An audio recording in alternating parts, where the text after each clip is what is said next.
ನಮಸ್ತೆ ವೀಕ್ಷಕರೇ, ಇನ್ಫೋ ಮಾಸ್ಟರ್ಗೆ ಸ್ವಾಗತ.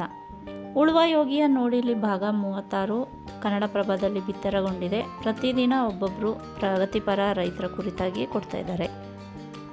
ಪ್ರಮುಖವಾಗಿದೆ ತಾಳೆ, ಜತೆಗಿದೆ ಅಂತರ ಬೆಳೆ. ಎಂಜಿನಿಯರ್, ಉದ್ಯಮಿ HMT ಲಿಂಗರಾಜೆ ಅರಸ್. ಕೃಷಿ ಪ್ರೀತಿ, ವಾರ್ಷಿಕ 20 ಲಕ್ಷ ರೂಪಾಯಿ ಆದಾಯ. ರೈತರು ಯಾರೋ ಟೊಮೆಟೊ ಬೆಳೆದರೆಂದು ತಾವು ಬೆಳೆದು ಬೆಲೆ ಕುಸಿತದಿಂದ ಕಂಗಾಲಾಗಬಾರದು. ಇದರ ಬದಲು ಆಯಾ ಋತುಮಾನಕ್ಕೆ ತಕ್ಕಂತೆ ಬೆಳೆಗಳನ್ನು ಬೆಳೆದರೆ ನಷ್ಟವಾಗುವ ಪ್ರಶ್ನೆಯೇ ಇಲ್ಲ. ರೈತರು ಸೋಮಾರಿಗಳಾಗಬಾರದು.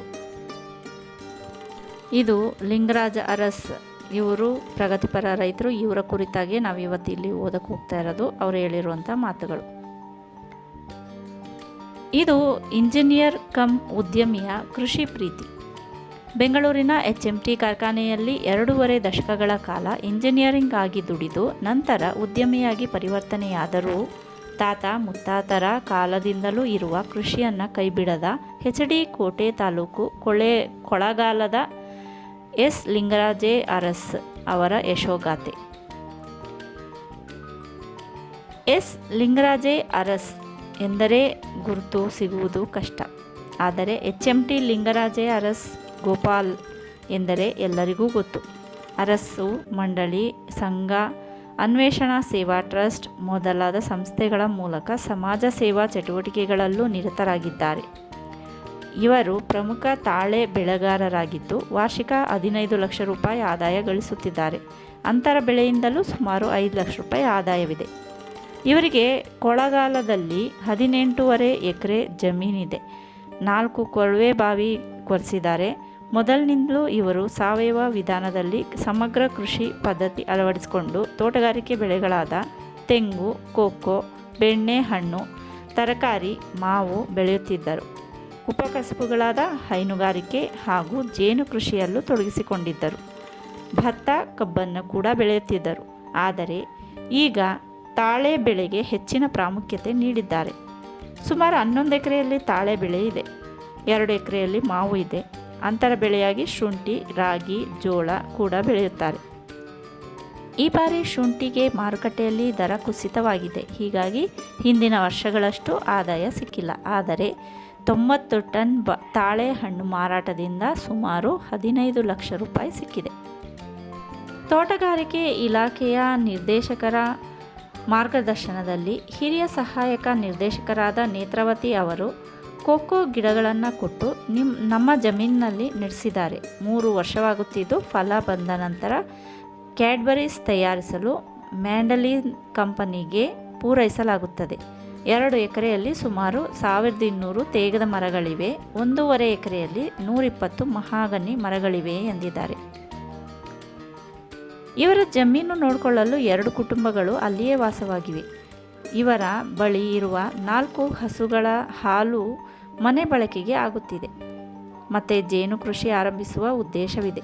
ಇತ್ತೀಚೆಗೆ ತಾರಕದಲ್ಲಿ ಕೇಂದ್ರ ಸರ್ಕಾರದ ತೋಟಗಾರಿಕೆ ನಿರ್ದೇಶಕರು ತಾಳೆ ಬೆಳೆಗಾರರ ಸಭೆ ನಡೆಸಲಾಯಿತು. ಈಗ HD ಕೋಟೆ ಹಾಗೂ ಸರಗೂರು ತಾಲೂಕಿನಲ್ಲಿ ಸುಮಾರು 1000 ಎಕರೆಯಷ್ಟು ತಾಳೆ ಬೆಳೆ ಇದ್ದು ಇದನ್ನು ಮತ್ತಷ್ಟು ವಿಸ್ತರಿಸಬೇಕು ಅಂತ ತೀರ್ಮಾನಿಸಲಾಯಿತು. ಈ ಸಂಬಂಧ ತಾಳೆ ಬೆಳೆಗಾರರ ಸಂಘದ ರಚಿಸಲಾಗಿದ್ದು ಮಹೇಶ್ ಅಧ್ಯಕ್ಷ, ಲಿಂಗರಾಜೆ ಅರಸ್ ಅವರು ಉಪಾಧ್ಯಕ್ಷರಾಗಿ ಕಾರ್ಯನಿರ್ವಹಿಸುತ್ತಿದ್ದಾರೆ. ಸರಗೂರು ತಾಲೂಕು ಕಾಡಂಚಿನ ಪ್ರದೇಶವಾಗಿರೋದ್ರಿಂದ ಹಂದಿಗಳ ಕಾಟ ವಿಪರೀತವಾಗಿದೆ. ತಾಳೆ ಬೆಳೆ ಒಂದು ಹಂತಕ್ಕೆ ಬರೋವರೆಗೂ ಹಂದಿಗಳಿಂದ ಕಾಪಾಡಬೇಕಾದ್ರೆ ಕಬ್ಬಿಣದ ಬೇಲಿ ಅಳವಡಿಸಬೇಕು. ಇದಕ್ಕೆ ರಾಜ್ಯ ಹಾಗೂ ಕೇಂದ್ರ ಸರ್ಕಾರಕ್ಕೆ ಮನವಿ ಮಾಡಿಕೊಳ್ಳಲಾಗಿದೆ ರೈತರ ಕಡೆಯಿಂದ.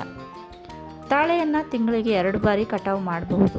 ಬೇಡಿಕೆಯೂ ಇದೆ. ತಾಳೆಹಣ್ಣು ಪೂರೈಕೆಯಾಗುತ್ತಿದ್ದಂತೆಯೇ ಬೆಳೆಗಾರರ ಖಾತೆಗೆ ಹಣವೂ ಬರುತ್ತದೆ. ಯಾವುದೇ ಸಮಸ್ಯೆ ಇಲ್ಲ. ತಾಳೆಹಣ್ಣು ಬಿಡಿಸಲು ಕೂಲಿಯೂ ಹೆಚ್ಚಿದೆ.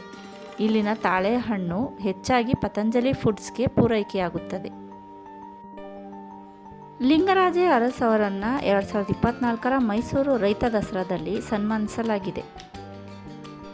ಲಿಂಗರಾಜೆ ಅರಸ್ ಅವರ ವಿಳಾಸ ಹೀಗಿದೆ: ಲಿಂಗರಾಜೆ ಅರಸ್ ಬಿನ್ BL ಸಿದ್ದರಾಜೆ ಅರಸ್, ಕೊಳಗಾಲ, ಹಂಪಾಪುರ ಹೋಬಳಿ, HD ಕೋಟೆ ತಾಲೂಕು, ಮೈಸೂರು ಜಿಲ್ಲೆ. ಇವರ ಮೊಬೈಲ್ ಸಂಖ್ಯೆ 9845484361.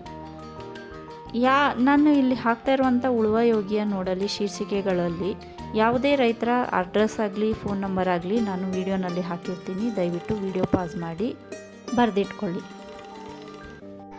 ದಯವಿಟ್ಟು ನಿಮ್ಗೆ ಗೊತ್ತಿರೋ ಎಲ್ಲ ರೈತ ಬಾಂಧವರು, ರೈತ ಫ್ರೆಂಡ್ಸ್ಗಳಿಗೆ ನೀವು ಈ ವಿಡಿಯೋನ ಫಾರ್ವರ್ಡ್ ಮಾಡಿ ಅಂತ, ಶೇರ್ ಮಾಡಿ ಅಂತ ಕೇಳ್ಕೊತಾ ಇದ್ದೀನಿ.